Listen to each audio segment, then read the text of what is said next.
It began on a gray morning beneath a sky heavy with clouds, when four friends set out for Blackridge Woods, eager to escape the city's endless noise.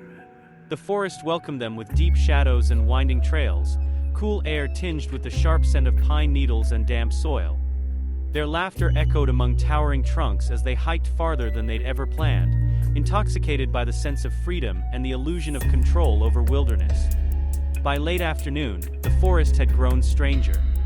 The sunlight fell in thin, brittle beams, and moss-covered stones jutted from the ground like forgotten gravestones.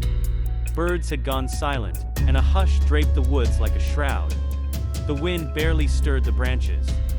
It was as if the forest itself held its breath, waiting for them to come closer. When they stumbled upon a clearing, they felt an immediate chill.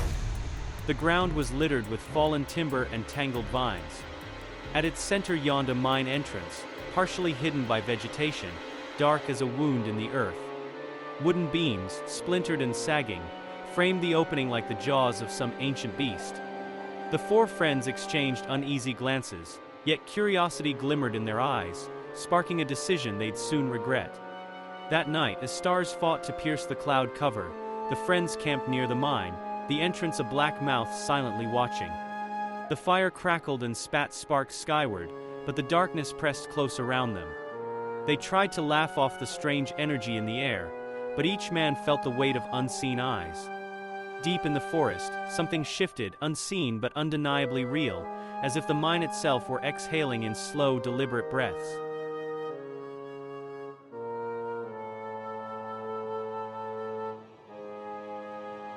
At dawn, mist lay low across the forest floor, swirling around the friends' boots as they approached the mine. The entrance loomed darker than the night itself, silent and waiting. A strange heat pulsed from within, carrying the faint scent of rust and stone. Against all sense, the four men felt drawn forward, as though invisible hands beckoned them into the depths. They stepped past the rotted beams, descending into a world that smelled of iron and ancient dust. Their phone lights cast trembling beams across walls streaked with mineral veins and black stains, while fragments of old rails lay twisted and broken underfoot. The tunnel's breath was damp, whispering softly as if speaking secrets too old for any living tongue. The deeper they walked, the closer the walls seemed to press in, and the temperature climbed in slow, suffocating degrees. It wasn't the dry warmth of enclosed rock, but a humid heat, pulsing like blood through veins.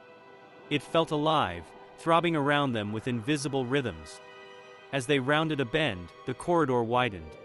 Strange shapes began to appear on the stone, carvings winding in spirals and jagged angles, patterns older than any miner's chisel. The symbols seemed to shift under the flickering light, as though writhing in the rock. A sense of trespass settled over them, a feeling that they were intruding on something sacred or profane. The silence grew dense and oppressive, wrapping around their hearts. Each footstep echoed like a threat. Deep beneath Blackridge Woods, the four friends descended, unaware they had already crossed a boundary that could not be undone.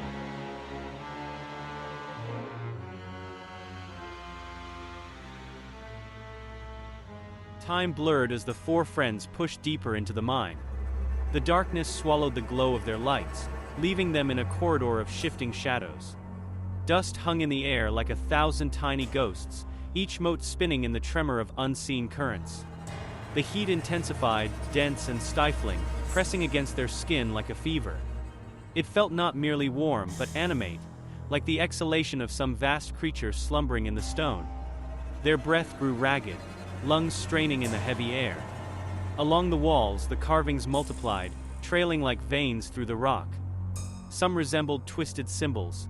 Others formed grotesque shapes, almost humanoid, with blank faces and elongated limbs. Though no wind stirred, fine gravel sometimes trickled from the ceiling, as though the mine shifted and sighed around them. Deeper still, the tunnel forked. One path was blocked by a heap of rubble, sharp stones jutting like broken teeth. The other sloped sharply downward, its mouth wide and black. Instinct screamed for them to turn back, yet curiosity and an unspoken pull drove them onward. The four descended the steep slope. The walls grew slick, reflecting their wavering lights in glistening smears. Far below, faint sounds began to rise, a low, rhythmic thumping like a distant heartbeat. Then came scratching, slow and deliberate, as though claws traced messages into stone. The friends tried to ignore it, but the sounds grew closer. The mine seemed to breathe around them, the walls expanding and contracting in silent rhythm. In that suffocating dark, fear took root, blooming like a poisonous flower. Still they continued, unaware that with each step they were moving not just through rock, but into the heart of something ancient and awake.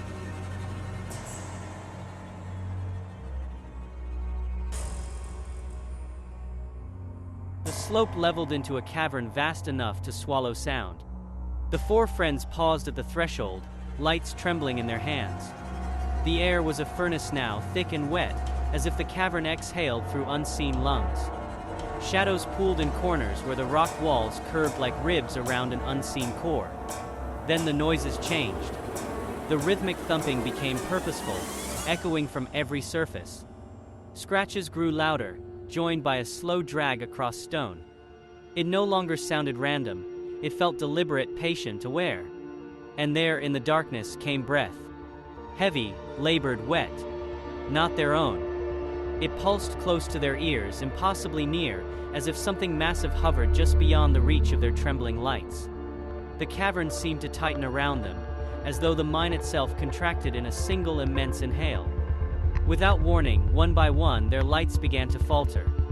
First to flicker, then darkness. Each loss of light erased faces, leaving only pale shapes and frantic, echoing footsteps. The last beam died, plunging them into an absolute blackness where there was no up or down, no sense of distance or direction. In that smothering void, the walls shifted. Stone whispered against stone like scales slithering over flesh. Warm currents brushed against the men's skin, caressing them like unseen hands. And through it all, the breathing continued, slow, deliberate, impossibly deep. Something was alive in the mine. Not merely a creature hidden within the tunnels, but the tunnels themselves. A vast thing of stone and heat and hunger, waiting for centuries to be fed. The four friends were swallowed, drawn deeper into the flesh of the mountain. And as darkness sealed behind them, the forest above fell silent once more, as if nothing had ever happened. And deep beneath Blackridge Woods, the mine exhaled, content in the dark.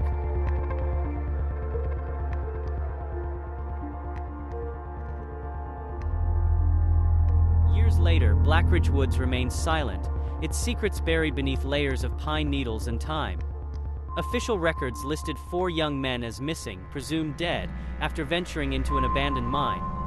Search teams found no trace of them, only the splintered remains of the mine's entrance and faint footprints disappearing into darkness. Months turned into years and the case grew cold. But then a phone surfaced, mud-stained, its screen cracked but still intact.